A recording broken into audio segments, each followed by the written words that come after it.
नमस्कार साथियों, स्वागत है आप सभी का हमारे YouTube चैनल श्री हंस वाहिनी इंस्टीट्यूट पर। आज का तारीख है 23 दिसंबर 2023 और इस दिन के करंट अफेयर्स के सभी अति महत्वपूर्ण प्रश्न हम लोग इस वीडियो में डिस्कस करेंगे। आने वाले सभी प्रतियोगी परीक्षाओं के लिए बेहद महत्वपूर्ण होगा। आरपीएफ का भी वैकेंसीज आने वाले हैं, रेलवेज में भी बहुत सारे वैकेंसीज आने वाले हैं। ठीक है, यूपी में भी अभी वैकेंसीज का अनाउंसमेंट होने वाला है। तो आप लोग इस वीडियो को अंत तक देखिएगा, आपको ज़रूर करंट अफेयर्स के पॉइंट ऑफ व्यू से आपको ये सेशन हेल्पफुल लगेगा। तो चलिए करंट अफेयर्स एक अनोखी सोच के साथ वीडियो को शुरू करते हैं, लेकिन उससे पहले आज का मोटिवेशन देख लेते हैं। आज का मोटिवेशन है, तुम हो बलवान ये जान लो तुम, कैसे भी जीतना है ये ठान लो तुम। बहुत छोटी लाइन है लेकिन बहुत गहरी लाइन है फ्रेंड्स, है ना। आप बलवान है ये अपने आप को मान लीजिए, ठीक है, और आपको किसी भी हाल में जीतना है ये ठान लीजिए। वो कहते हैं ना कि मान लिया तो मतलब कोई हमको जिता नहीं सकता और ठान लिया तो कोई हमें हरा नहीं सकता। ठीक है ना। तो चलिए इसी मोटिवेशन के साथ हम लोग आज का पहला क्वेश्चन देख लेते हैं। आज का पहला क्वेश्चन है, हाल ही में किस देश ने उत्पादन लक्ष्य पर असहमति के बाद ओपेक छोड़ दिया है? तो ओपेक क्या है? Organisation of petroleum exporting countries, ये ओपेक है। ठीक है, ये इसको छोड़ने का यानी कि इससे बाहर निकलने का कौन देश ऐसा अभी निर्णय लिया है? तो वो देश है अंगोला। ऑप्शन नंबर ए इसका सही आंसर है। अंगोला अभी ओपेक कंट्रीज से बाहर निकल गया है ना। तो अंगोला ने उत्पादन लक्ष्य पर असहमति के बाद ओपेक छोड़ दिया। एक्चुअली में अंगोला जो है ये अभी जो उत्पादन यानी कि जो प्रोडक्शन है वो अपना टारगेट को फुलफिल नहीं कर पा रहा। वहाँ पे प्रतिदिन प्रोडक्शन जो है वो डाउन होते चल रहा है। तो स्ट्रगलिंग फेज में है अंगोला, इसलिए ये निर्णय लिया है।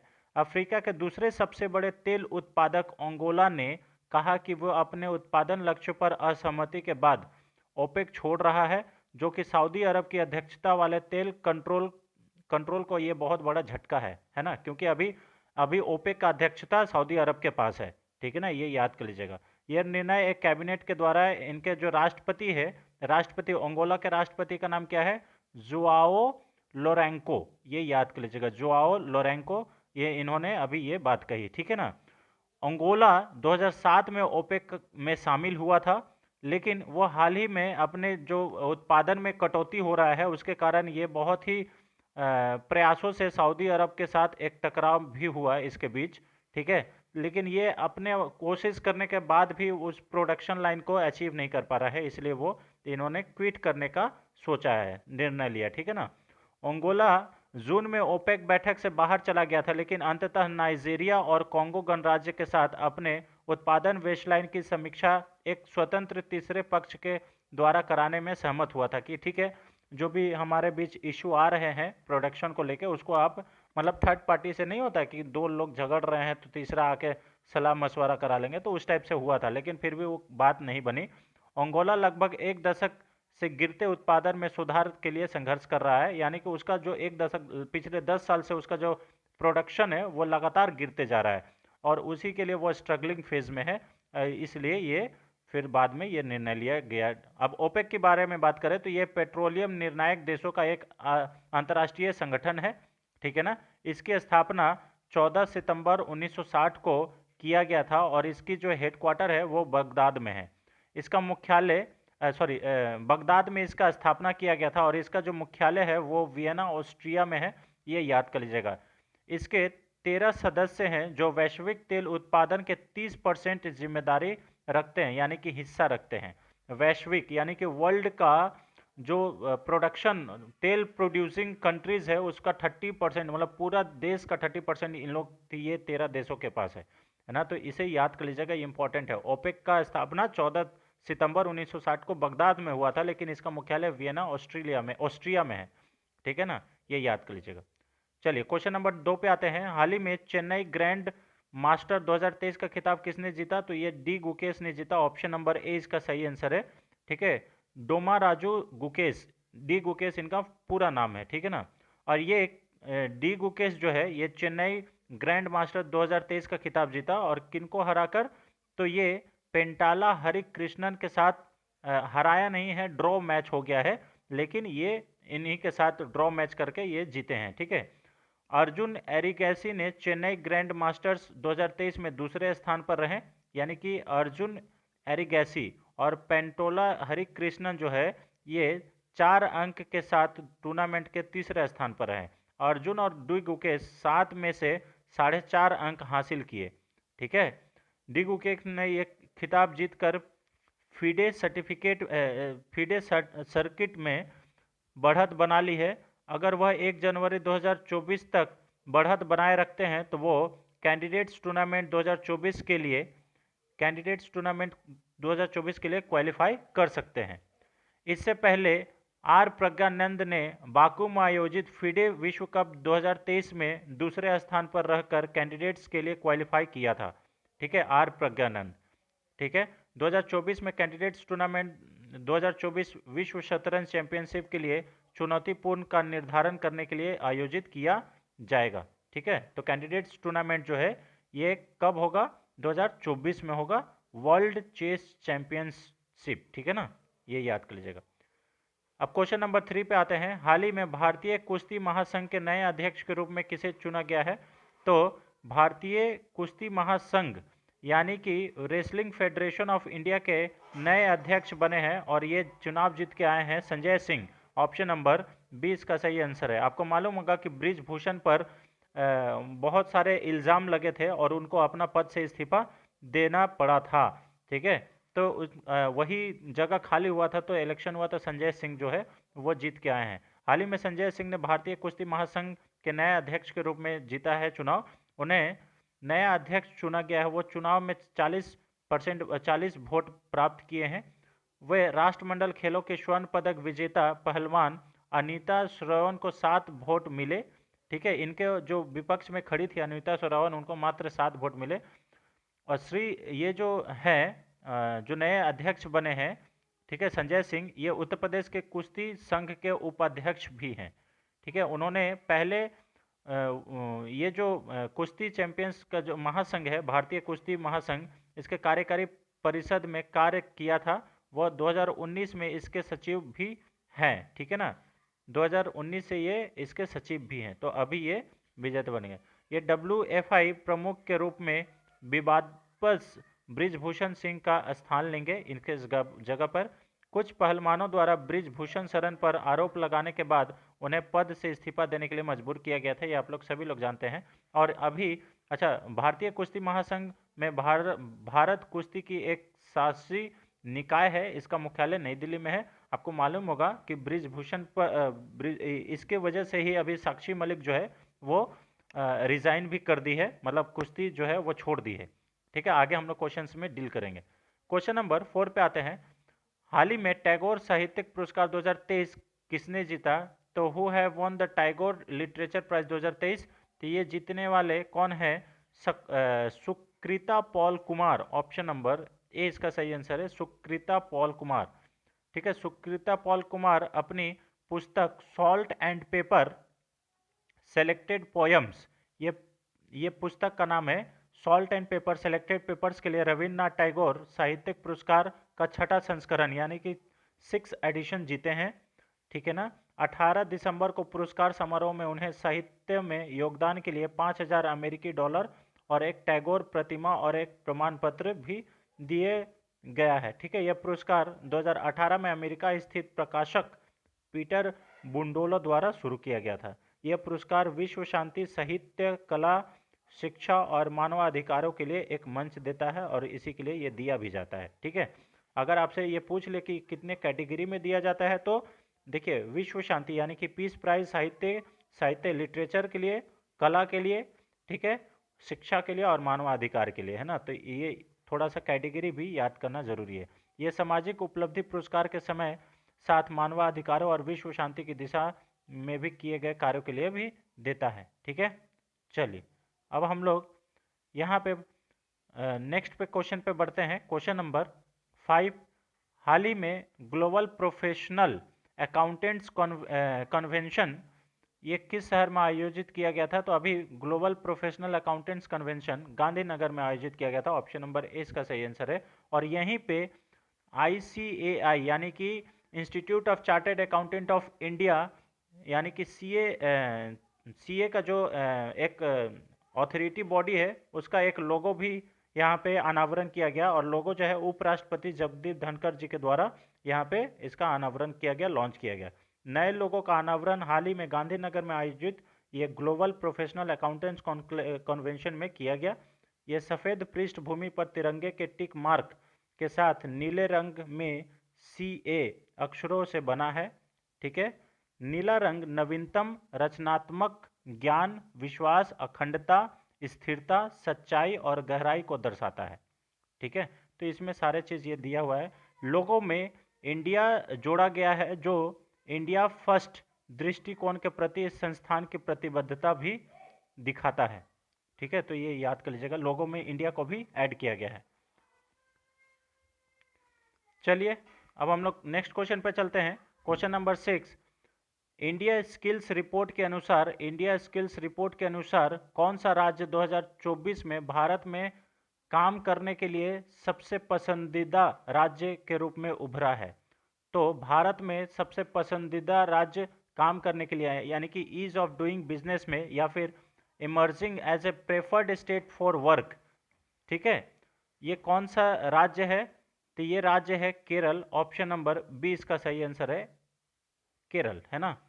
भारत हाल ही में केरल भारत में काम करने के लिए पसंदीदा राज्य के रूप में उभरा है। इंडिया स्किल्स रिपोर्ट के अनुसार ये दावा किया गया है।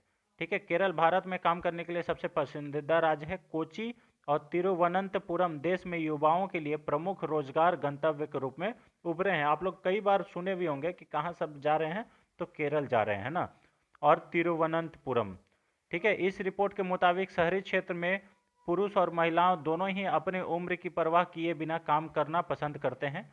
ठीक है, यह report AICTE, CII, AIU, Google और टैगड के सहयोग से प्रतिभा मूल्यांकन एजेंसी वीबॉक्स द्वारा प्रकाशित की गई है। इसमें याद कर लीजिएगा। ठीक है, देश भर में आयोजित राष्ट्रीय रोजगार प्रशिक्षण के माध्यम से 3,88,000 युवाओं का सर्वेक्षण किया गया। इस रिपोर्ट से पता चलता है कि भारत में रोजगार क्षमता में सुधार हुआ है और 51.25% युवा आवश्यक कौशल के साथ रोजगार के लिए योग्य पाए गए हैं। 18 से 21 वर्ष के बीच समग्र रोजगार योग्यता में केरल ने दूसरा स्थान हासिल किया है। कंप्यूटर कौशल प्रदान करने में तिरुवनंतपुरम सबसे ऊपर है। ठीक है, BE, BTech और पॉलिटेक्निक डोमेन में रोजगार योग्य प्रतिभा की उच्चतम सांद्रता मामले में केरल तीसरे स्थान पर है। ठीक है, तो ये थोड़ा इम्पोर्टेंट है, इसे देख लेना जरूरी है। ठीक है, इसलिए ये सब क्वेश्चंस को हम छाट छाट के आपके सामने लेके आते हैं। चलिए क्वेश्चन नंबर 7 पे आते हैं। हाल ही में किस मंत्रालय ने पाट मित्रों एप्लीकेशन लॉन्च किया है? तो अभी मिनिस्ट्री ऑफ टेक्सटाइल यानी कि कपड़ा मंत्रालय के द्वारा पाट मित्रों एप्लीकेशन, मोबाइल एप्लीकेशन लॉन्च किया गया है। ऑप्शन नंबर ए इसका सही आंसर है, मिनिस्ट्री ऑफ टेक्सटाइल। ठीक है ना, मिनिस्ट्री ऑफ टेक्सटाइल के द्वारा पाट मित्रों एप्लीकेशन को लॉन्च किया गया है। कपड़ा मंत्रालय ने जूट किसानों को MSP और कृषि विज्ञान के बारे में महत्वपूर्ण जानकारी प्रदान करने के लिए यह मोबाइल एप्लीकेशन पाट मित्रों लॉन्च किया है। यानी कि किसान, जो जूट किसान है, उसको MSP के हिसाब से उसका खरीद बिक्री होना, उसके ऊपर वो स्टेटस देख सकता है कि उसका पैसा कहाँ तक पहुँचा, मतलब जो हम लोग स्टेटस रिपोर्ट भी सारे चीज़ इसमें देख सकते हैं। ठीक है ना, ये याद कर लीजिएगा। इस मोबाइल एप्लीकेशन को jute corporation of India limited द्वारा जूट संगोष्ठी के दौरान विकसित किया गया है और ये प्ले स्टोर पर फ्री ऑफ कॉस्ट डाउनलोड किया जा सकता है। ठीक है, ये याद कर लीजिएगा। इसमें देखिए, यह नवीनतम कृषि पद्धतियों और न्यूनतम समर्थन मूल्य यानी कि मिनिमम सपोर्ट प्राइस के बारे में भी जानकारी प्रदान करेगा। ठीक है, कि अभी मिनिमम सपोर्ट प्राइस क्या चल रहा है। ठीक है, और अगर आप ये जूट कॉरपोरेशन ऑफ इंडिया को अपना जूट बेचे हैं, तो आपका जो वो पैसा है वो कब तक आ जाएगा, सारा चीज़ आप इस एप्लीकेशंस में देख सकते हैं। इस एप्लीकेशन के माध्यम से किसान अपने MSP के तहत JC को बेचे गए कच्चे जूट के लिए अपने भुगतान की स्थिति को भी ट्रैक कर सकते हैं, जो अभी हम आपको बोल रहे थे। और इसमें चैटबॉट भी दिया गया है, आप उससे बातें भी कर सकते हैं, कुछ क्वेश्चंस है तो आप पूछ भी सकते हैं। जूट आधारित तकनीकी वस्त्रों के बारे में जागरूकता पैदा करने के लिए और भी लोकप्रिय बनाने के लिए जूट संगोष्ठी भी आयोजित किया गया है। यानी कि जूट का कपड़ा और भी बढ़िया हो, इसके बारे में जागरूकता फैलाने के लिए ये जूट संगोष्ठी का भी आयोजन किया गया था। ठीक है, तो ये याद कर लीजिएगा, इंपॉर्टेंट है। क्वेश्चन नंबर 8 पे आते हैं। निम्नलिखित में से किसे प्रतिष्ठित राष्ट्रीय ऊर्जा संरक्षण पुरस्कार 2023 प्राप्त हुआ है? तो इनमें से किसे prestigious national energy conservation award प्राप्त हुआ 2023 का? तो क्रॉम्पटन को हुआ है। ऑप्शन नंबर ए इसका सही आंसर है। आप लोग देखे होंगे कि क्रॉम्पटन का अभी बहुत सारा चीज़, फैन, एसी, कूलर, सब कुछ अब आने लग गया है। फैन सबसे ज़्यादा फैन के लिए फेमस है ये सब। तो क्रॉम्पटन जो है इसका सही आंसर है। National prestigious national energy conservation award 2023 से सम्मानित किया गया है। राष्ट्रपति द्रौपदी मुर्मू ने Crompton Greaves consumer electricals limited, ये पूरा नाम है, को राष्ट्रीय ऊर्जा संरक्षण पुरस्कार 2023 प्रदान किया।